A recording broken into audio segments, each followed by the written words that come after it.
Shabbat Shalom. Chag Purim Sameach. Kinda, sorta. Thank you, Rabbi Werber, for your great service leadership tonight. Cantor Rosen on piano, with your voice. Thank you for adding this extra layer of beauty to our service this week and most other weeks as well. Thank you so much. All right. When I read the instructions to make the priestly clothes in this week's Parsha, I picture the high priest feeling fabulous in front of an ancient mirror. He puts on his headdress, his embroidered sash, his tunic with fringe and pomegranate hem.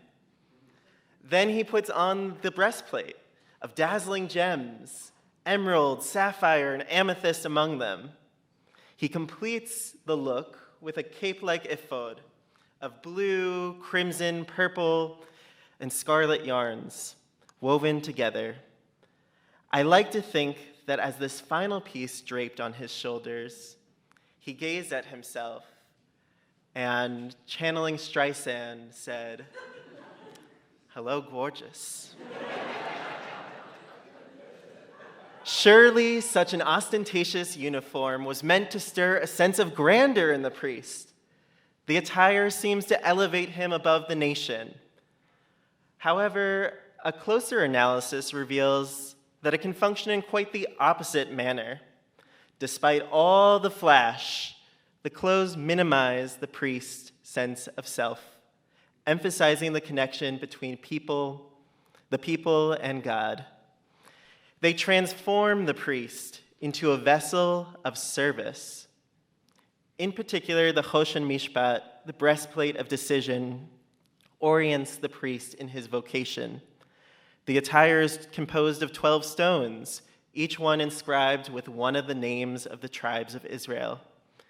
In Exodus 28:29, the instructions prescribe, "V'nisa Aharon et shemot b'nei Yisrael b'choshen hamishpat al libo." Aaron shall carry the names of the children of Israel on the breastplate of decision over his heart. Our ancestors viewed the heart as the emotional and cognitive center of activity. Yet the high priest wears a garment that covers it.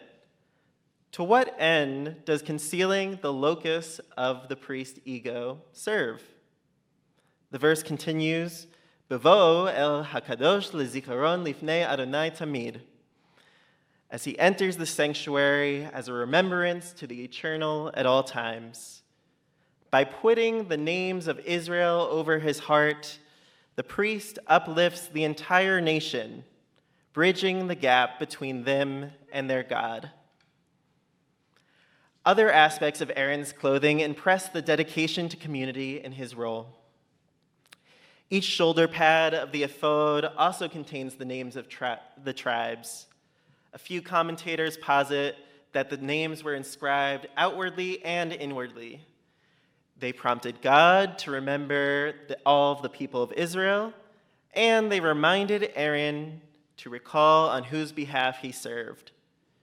The priest also wears his headdress to uplift the atonement of Israel throughout his service. The colors and fabrics of the entire uniform match the Mishkan, the tabernacle.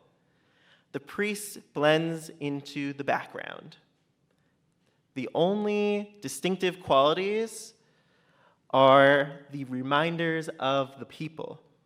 The point of the garment is not to embellish the high priest's greatness. It limits his own presence to incorporate the full community into the encounter with the divine. The priest's outfit invites us to think about him one way, and then examining its details subverts our initial impression.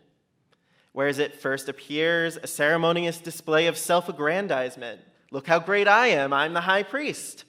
It actually grounds him in his dedication to others. This redirection establishes an interesting dichotomy. On one end sits unfiltered vanity. On the other side sits complete avodah, selfless service and dedication. The Parsha then raises an interesting question for rabbis and cantors and other Jewish leaders who position themselves as successors to the priesthood. Where do we exist on the spectrum between vanity and avodah? While I think about this question in relation to my experience at CBST and the career ahead of me, it applies to anyone who wants to take a position of Jewish communal leadership. What is the role of our ego in this work?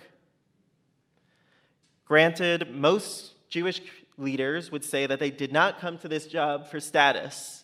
They embraced the position because they wanted to help and educate other people, make the Jewish tradition relevant for the present and future, and build a more just society.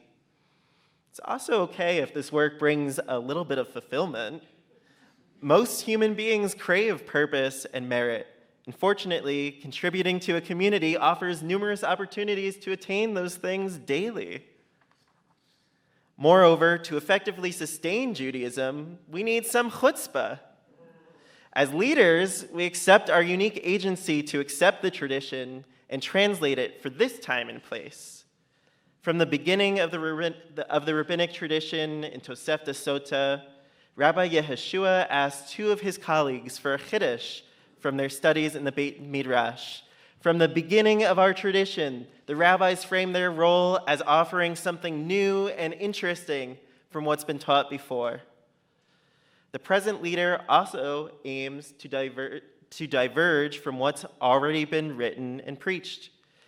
As an intern, I aim that my classes, ritual leadership, pastoral care, and community organizing can invigorate people's lives. To do this job well, I must believe in the value of my influence. Ego represents a necessary part of the work. For rabbis, cantors, and other communal leaders, numerous factors push us towards self-importance over the course of an influential tenure. It is human, necessary, maybe inevitable that our ego will grow over the course of a long career. However, this tendency makes the symbolism of Parshat Tetzaveh important to revisit every single year. Understanding the priest attire as minimizing the priest's sense of self represents a powerful and countercultural reminder for today's leaders. Our job involves carrying our people over our shoulders, head, and heart. Sometimes we cover ourselves to bring them closer to God. If the lure of ego proves inescapable, how do we recalibrate ourselves towards service? In Pirkei Avot, the Tana Shemaya offers, Ahov et hamalacha, usna et harabbanut. Love the work, hate acting the superior. Loving the work involves using expertise and skills to facilitate reflection and connection. Utilizing my spiritual and academic toolkit, I want to lessen the distance between individuals in a community, their tradition, and meaningful practice. With presence to somebody's experience, I may support folks through periods of impurity or uncertainty. Hating acting the superior involves a necessary wariness of the office, its power, and its benefits. Much as the rabbinate and cantorate requires a sense of self, we can ask ourselves when we make too much of the work about validating ourselves versus serving others. Loving the work and hating acting the superior does not require the extreme of denying the self. Rather, it calls us to occasionally check our motivations as we integrate our authentic selves into the work. This parsha provides a useful framework for self-assessment. As I go about my Jewish service, am I putting the people between me and God? During my time at CBST and onward, I want to position myself in this manner. Some of the questions I could ask myself might include, is my teaching sparking conversation or only platforming my ideas for others to receive?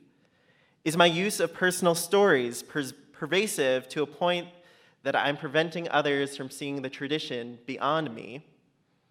How might my preaching and pastoral care benefit from stepping back, and allowing text and others' experiences to guide understanding? Is my service leadership performing to overpower or creating a community of worship? Like the breastplate of decision, I may wear these questions as an additional layer to enhance my focus on the community. Each leader, including the outspoken individuals within this congregation, can discover their own requisite uniform, be it literal clothes or more likely a framework of self-checks and awareness that orient us toward avodah. I do not suggest rejecting our voices, experiences, and talents from the work, but we can temper them, perhaps more than we think necessary on a first pass. Sometimes we can limit ourselves so that others gain more space in the Jewish project. We can evaluate how we use power, ensuring we do so for the benefit of community beyond ourselves. Our sages teach that a community leader who exerts themselves too much endangers having a legacy whatsoever. Rav Yehuda teaches in the name of Rav, Kol parnas hamatil ema yetera ahatzibor shelo l'shem shemayim, eino ro'eh ben talmid chacham. Any parnas, any communal leader that exerts excessive fear on the public that is not for the sake of heaven will not have a child who's a wise student. Throughout rabbinic literature, disciples are thought of as children. Thus, this teaching warns any leader who generates unnecessary ema, unnecessary awe or fear through intimidation, or I would add spectacle around their position of leadership, may actually produce such a distance between them and their community that their service stops with them. A leader who renders themselves above community possibly leaves an untenable gap, losing the opportunity to share their gifts. As we take on leadership that carries weight like that of a parnas, we can think about how the intensification of our presence brings people closer or farther from what we have to offer. If a person's experience of Judaism must filter timidly through their leader, we may need to reassess how we serve our communities. Perhaps loving the work involves adopting the role of steward of the community and tradition rather than that of authority over them. A steward represents the designated person to drive the community toward a collective dream. Along the way, they enable people to find their space in working toward shared ideals. The steward offers an initial vision for a community, yet they adapt it along with the responses of others. They facilitate discussion of values and purpose, uncovering the consensus, and discovering the unique offerings and passions of community members.